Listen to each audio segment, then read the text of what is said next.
Xayrlı gün, hürmetli cemaat.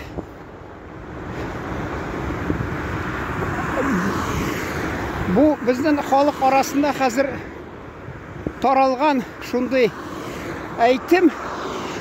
Nişek yanga yılını karşılaysın, şulay uzdırasın de. Minanın mağnasını indi anlap da jetmeyim. Indi sen anda gül aşapkına işip, bigrak da şu işip yeri, aşap yal ite oturasın. Ussun yal. Akşa jetsin, rızıkka, aşağıga, tamlı rızıklarga. İşip oturgan kişi mesela yıl boyuna işip otursun mı şulay?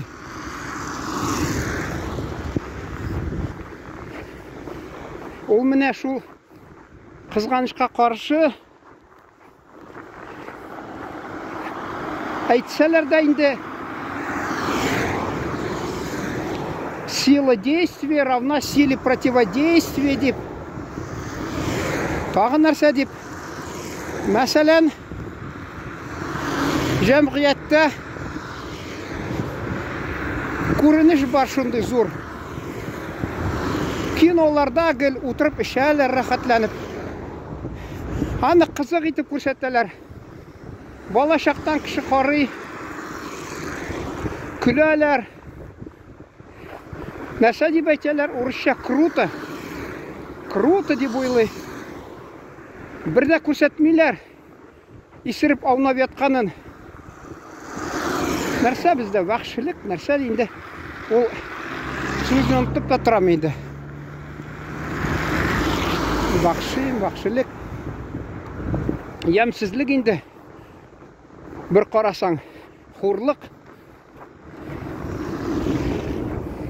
кішінің yüzіне yazılған нендей тұрмыш алып бара кіші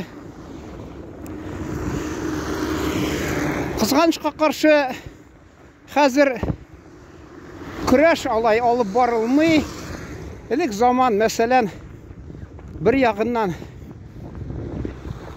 халық үйренген болса, бір үліші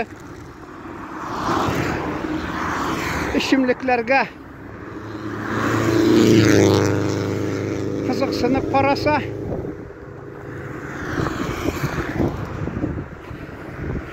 екінші үліші ішімліклерге қарсы халқына екінші үліші ұсулары болмаған қаршы тұрырға ауылда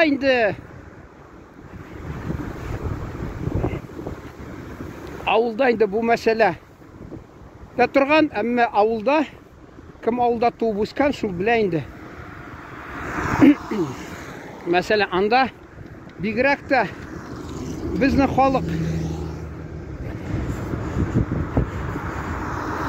тату яшаса, мына біздің мәселен Оренбур өлкәсе Түстүбә, яғни Солилецк районы ауылда 1880 жылынан башланып кеткен ауылыбыз, саудагерлер ауылы, түрлі милләт кішілер анда, хатта орыслашып біткен украиннар, әлі сөйлеген едім, Полтава губерниясынан келген, Тулы губерниясынан келген орыслар, тағы қайсы губерниясынан келген, білмеймін, Мордва, Хаммасы орыслашып бітті, біз аны соңынан аңладық, қылар тек білдірді Мордва екенін.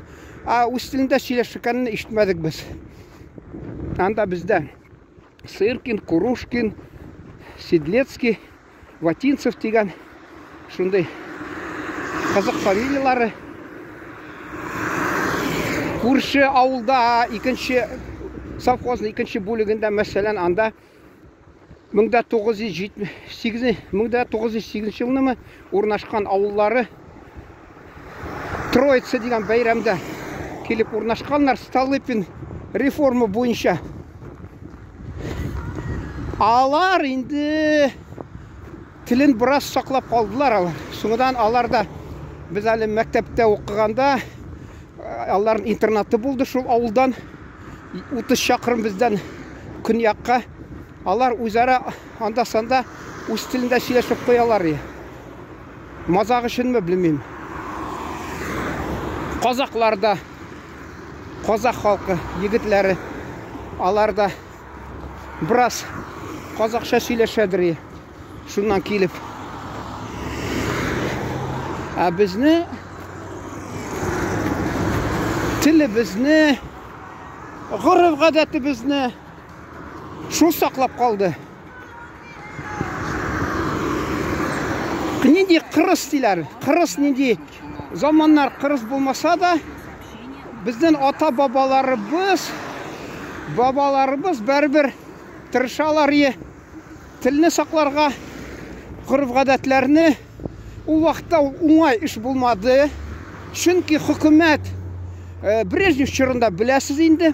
Мен неше тапқыр ешіттім. Хатта университетта, журфакта оқығанда маржа қызлар айталары, у нас общность, единый советский народ деп. Шул лозунг енді орысша, лозунг білән тырышалары бір тілге кетірге қаммасын. Біздің ауылда анардан қарамастан татар яғында, шетінде ілік алай түзіліш Хрущевның соңындағына тек яқшы түзіліш башыланған, Брежневта давам еткен. Анда Новостройка деп атаған ауылының бір шеті түзіліп кеткен. Шында аралашып біттілер, біраз тіліні жоғалта башадылар татарлар. Ілік революция қадар ұйышқан, шында татар тілінде сөйлешкенлер, көршілері соңыдан коммунистлар идара ете башлағаш, орыс тілін кіртсе де, бәрібір тырышқанлар татар тілінде, балалар білен де татарша сөйлешерге. Шунда біздің көршілер орыс болса да, қазақ болса да, қазақ білен біз қазақша сөйлештік айттық, енді қазақтар татар білен татарша тырышадыр сөйлешерге.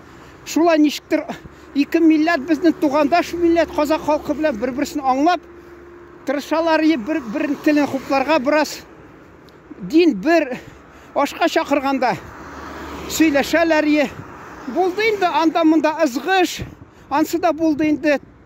Әлі бір милләт арасында да бола түрлі ызғыш. Аны құпламадылар анды кішілеріні. Мәселен, бізді көршіде қазақ ханымы әлі мына балам армиядан қайтқаш, мына шулай қушырмын деп, бізді нұғай деп айтылар енді. Анарға бек ислері кетмедірек қазақлар, чүнки біз тату яшедірек. Бір-бірімізден тату яшадық.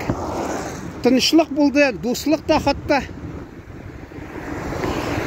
Ашқа, мұнда аш, енді мен Татарстанға көшкаш енді мұндағы тіл білен сөйлеп ашадым. Бізде садақа де, шул садақа ашқа шақыралары бір-бірсін, қонаққа үйрейлері. Енді никахлашу яғына шықсақ, анда енді бик сирек көзге ташланадыр. Мен міне бірем не барысы бір ғайлә. Әлі ол мені бірен класташ малай Бекжанов деген мәселен. Атасы қазақ, анасы татары.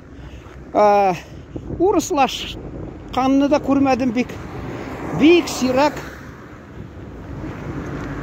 сирек көзге ташланадыр ялар. Соңыдан енді кетті енді ол ауыл нешік. Біздің яқтағы татарлар, енді Новостройка дейлер, шул Новостройка дейлер, шунда көшкаш енді біраз көршілері кім білен ерішелер. Шулар білен еріші. Урамның екінші шетіне бармайлар бет енді туған тілінде сөйлесіп қайтым деп. Шуан көре ол біраз енді сүрінді, тілі біз. Әмі шусын айтасың келі. Ата-бабаларымыздан ауылдағы бек зор хазина қалды. Ол хазина көпмі ғайләні сақлап қалды. Мен енді ол алтын күміш хақында сөйлемеймін, чүнки алтын күміш ол бек ішанышлы хазина түгел, чүнки бүгін қолыңда ертеге жоқ. Ол хазина жемағат ата бабалардан енді кімдір юғары стиль деп айталар, енді шул юғары стильбен сөйлесе васият дир, васият та түгіл хазина, бирне, приданное десе була, кімгәдір хатын қызға келсе енді ол бирне деп айтырға. Ата бабалардан бізге көшкен шундай хазина, байлық, тілні сақларға деп шулай үйретіп кеттілер. Диніңні сақла деп, хамыр ішімліклерге алданмағыз деп. Енді білесіз, ол Совет хүкіметінің бір мезгіллеріне қатта жетекшілерден, шул хүкіметтен, Совет власть хүкіметінен шундай саясатта алынып барғаны ораққа біраз халықны үйретірге, шынки ол тігі әлі нефт болмаған шақта, нефтні білесіз енді Татарстанда 53 жылны ма, 54 жылны ма аштылар Ромашкинское месторождение деп. Шунда елына 107 миллион тонға қатылы табалар нефтні. Аңа қадар нәрсе болды енді. Элек ол тігі колхозларын үйіштіріп Сталин бұдайны шетелге сатып, анда инфляция күшілі нәрсе енді, анда кризис күшілі болды. Шуңа көре бұдайны арзанға берділер. Шунарға тракторлар алып, заводлар түзіп, неде язушыларын оқысағыз, Ильф и Петровны қатта қарасағыз да, анда золотой теленок деген Остап Бендер үшіраталарыны тағы қайшыла гіл улақтағы тұрмышыны көрсетселер кинода инспец деп айтылар, иностранный специалист. Шуларға долларлар төлеп, валюта төлеп, ішлеттіргенлер, алар заводларын түзгенлер. Кімдір құпламаса, соңыдан интернетқа кіріп, қарасын, оқысын, бик көп заводны түзірге ярдам еткенлер. Шул Ауропадан, Америкадан келіп, специалистлар, хөнәршілер. Шуңа қадар, шунан соң енді нефт болмады бит әлі алай. Бакуны алмасақ енді нефт бик алай болмаған. Шуңа көре екінші нефт деп ақша, шулай деп атылар енді, арақ ақшасы. Анда қатта заводларда да тырышқанлар шертерге, ол кинода көрсетәлер енді. Міне күрәш емеш, әлі тігі нәрсе деген әлі. Анда Румянцев ойыны 2-3 малайны ма арақыдан баш тартсын деп Никулин анда іші берген болаймыш. Шулай гіл көрсетәлер. Хүкімет агар да іші кіші ішмеше, ол айны да сыры башлы. Ник мен тулай тұрақта яшым, ник менға фатир түзмәдігіз, ник мен кибітті юнлы рызық көрмем деп сұраулар бере башлы. Исірі кішін сұрауы баш түзетірге гіна біресе yok mu деп шынды сұрауға қала енді. Зор шахарларда яшадылар енді біраз яқшырақ. Ансы енді мұнда сөзде yok. Көп ауылларда, міне мен исімде бәрәңгіні қар қайсысы йұртында өзі өстіредір. Сыйыр тұтып, мал пішен тауып нешіктір, пішен шауып, сыйырлар ашатап, қаймақ, сүт, май, ит, сарық тұтып, шунасын тағы нәрсе, көп нәрсе енді. Кибіттен алған, енді біздің қатта біз ғайлада әне мәрхум ипинді өзі пішіредір.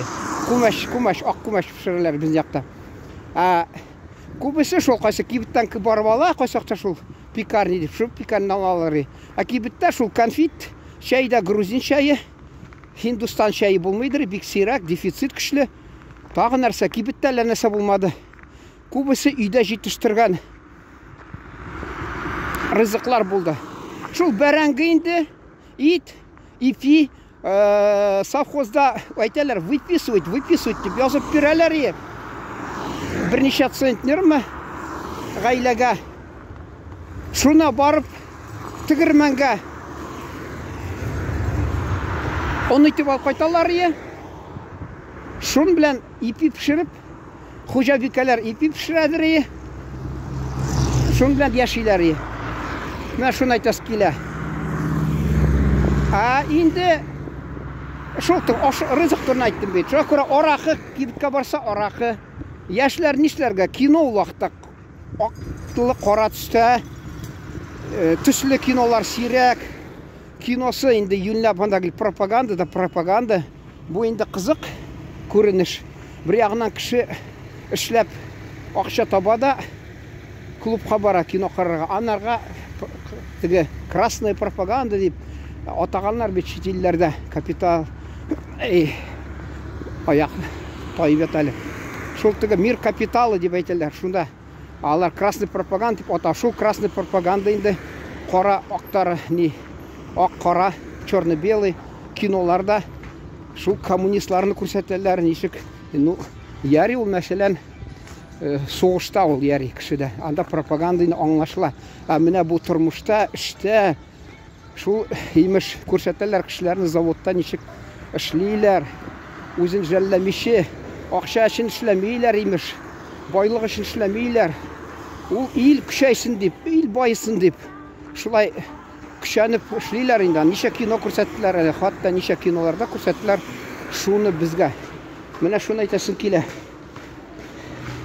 Чөнки ул вакытта бит алам дисә, менә мин әле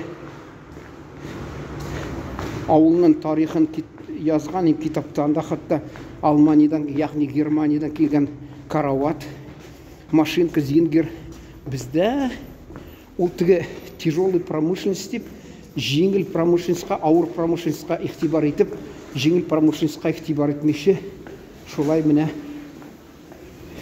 хөкүмәт көчен салган менә шул теге техника, авыр техника чыгарырга дип. Халык өчен теге Лехпром дип, ул вакытта мата дигән нәрсә бездә мата дип, тукыммы нәрсә, мата инде бездә дип әйтәләр. Анага бик игътибар итмәгәннәр, бик сирәк, дефицит. Хатта кем карады киноны, мәсәлән, поднятый целина дигән Давыдов имеш бирде, каяндыр бер кисәк материал тапканда, каяндыр ниләр нәрсә дип әйтәләр аны. Аны